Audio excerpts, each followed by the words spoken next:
La pièce, elle s'appelle D'un côté à l'autre.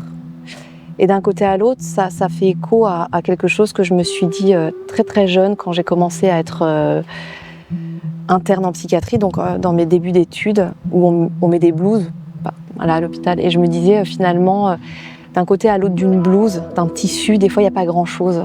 Je trouve que des fois les frontières sont minces entre ce qu'est la folie, ce qui n'est pas la folie, ce qui est acceptable, ce qui n'est pas acceptable.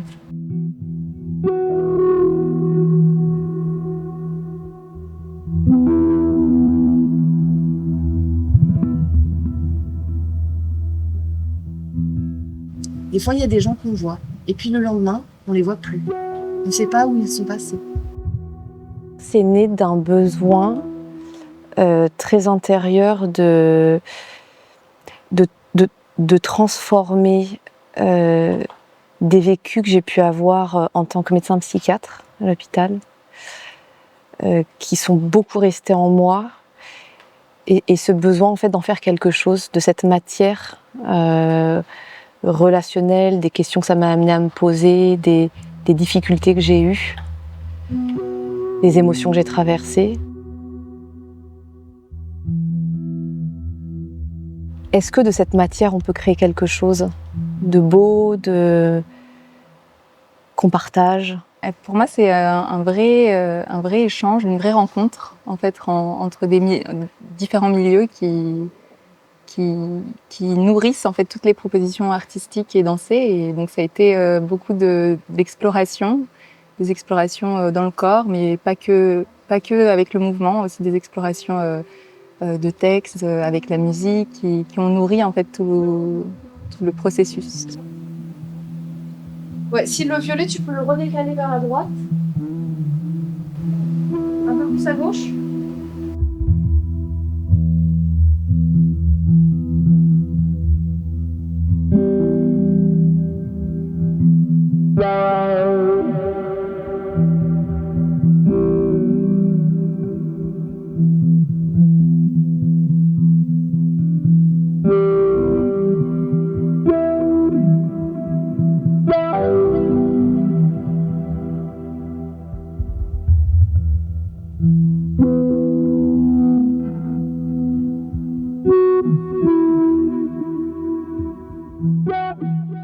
La part d'improvisation, elle est très importante de mon point de vue, car elle permet à tout un chacun d'explorer cette singularité d'être.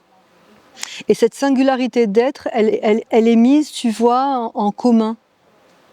Donc par rapport à ce thème, qui est donc les relations humaines en milieu psychiatrique, c'est vraiment ce thème de relation, de lien. Et du coup, par rapport à ce thème-là, on improvise des moments. Il y a plusieurs moments. Mais dans ces moments-là, qui sont fixés ou soit par la lumière, ou soit par les jeux de scène, à l'intérieur de ça, c'est toujours l'improvisation et l'écoute. Donc l'improvisation, pour moi, c'est vraiment une écoute très subtile et fine. L'écoute de l'espace, l'écoute du son, l'écoute de l'autre. Il est tout seul dans sa chambre. Et là, on explorera justement le rapport à la matière, comment le tissu peut être un espace qui nous sécurise, à quel moment ça devient un espace qui nous contraint. Donc il y aura vraiment des choses qu'on explore un peu plus subtilement sur.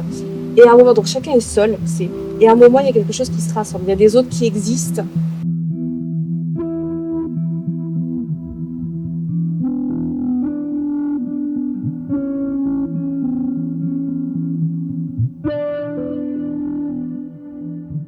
Le tulle, c'est vraiment le contenant, c'est-à-dire à la fois ce qui nous donne des limites, ce qui peut être très rassurant.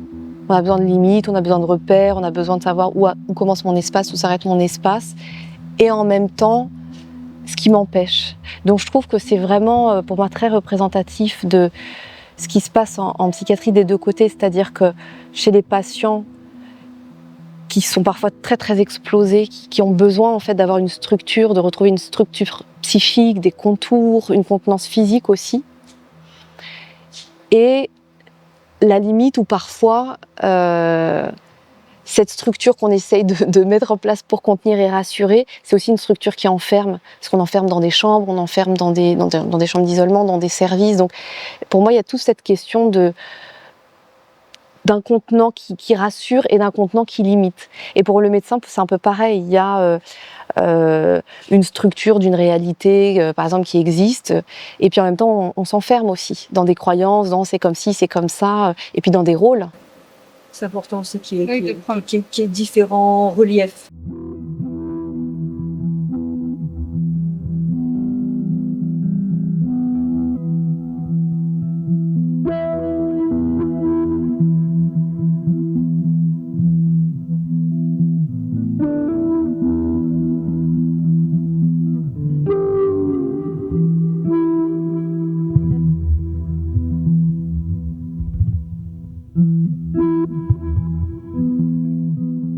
Plus on s'éloigne du rideau, plus t'as d'ombre et plus t'as de volume aussi, avec surtout quand les bras sont en l'air.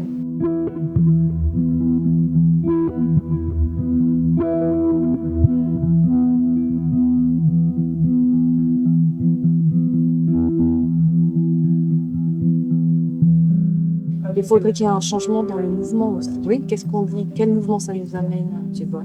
Ouais. Un côté qui a des mouvements très carrés, secs et francs, je dirais, et l'autre qui est complètement, tu vois, qui a plus de tête, qui est tout mou.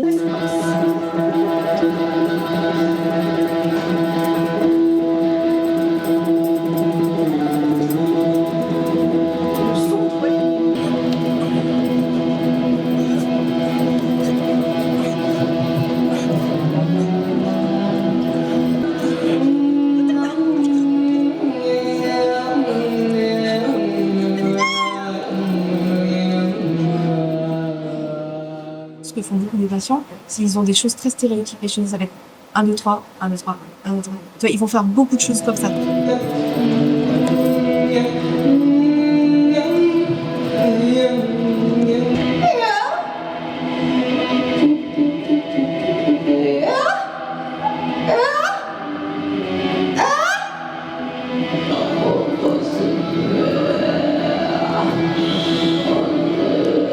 J'ai voulu faire passer le message un peu de l'étrange, de l'enfermement, une ambiance un peu stressante même. Voilà, donc j'ai voulu, et aussi à un moment donné, une musique un peu qui se libère aussi.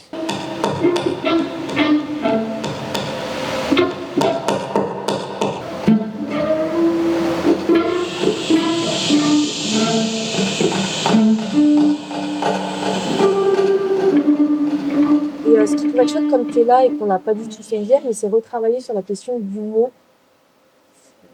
C'était chouette. Moi, j'ai trouvé que c'était vraiment qu'est-ce qu'on dit, qu'est-ce qu'on ne dit pas, comment on dit. Et en fait, moi, l'écho, tu vois, que ça m'a beaucoup fait ce matin, là, je réfléchissais, c'est donc en psychiatrie, en fait, on est beaucoup aussi dans la parole, dans la relation, tu vois, il y a des entretiens.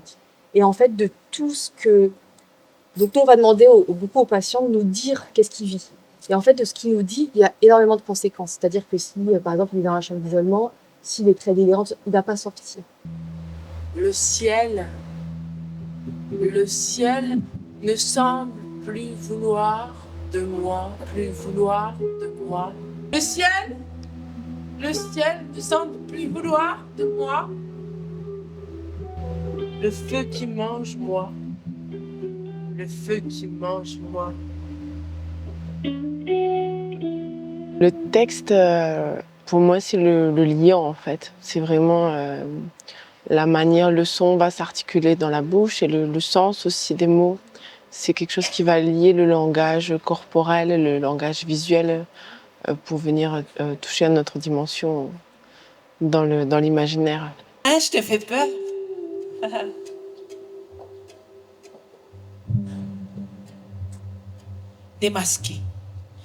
Démasqué, déblousé, défroqué, dénudé, à poil. Oui, oui, oui. J'ai peur. C'est une des raisons pour lesquelles j'ai accepté de participer au projet, c'est que je connaissais les participantes et c'est des personnes de cœur. Et je sais qu'une résonance pourrait s'installer facilement. Pour moi, les décisions, elles sont collectives. Et que du coup, la décision que je vais prendre, que je vais acter, parce que c'est moi qui vais signer un acte médical, c'est issu de quelque chose qu'on a concerté ensemble. Pour moi, c'est important, c'est pas un qui décide tout seul, c'est... Et la création, pour moi, c'est pareil. C'est finalement, moi, j'arrive avec des idées, et en même temps, chacun va venir nourrir, en fait, le propos. Donc, après, c'est vrai que c'est une posture qui est parfois délicate, parce que ça demande à la fois un moment de trancher, à la fois de prendre des décisions, en même temps d'écouter les autres, puis tout le monde n'a pas les mêmes besoins. Puis donc voilà, c'est un peu ce truc de... Mais pour moi, ça rejoint cette question de la relation, finalement. C'est comment on fonctionne les uns avec les autres, avec chacun des besoins différents, des façons de voir différentes, et comment on arrive finalement à avancer ensemble dans des formes qui seraient un peu le résultat de tout ça. Tout ça s'est mis ensemble, et finalement, hop, émerge une forme qui est le résultat de notre rencontre, en fait.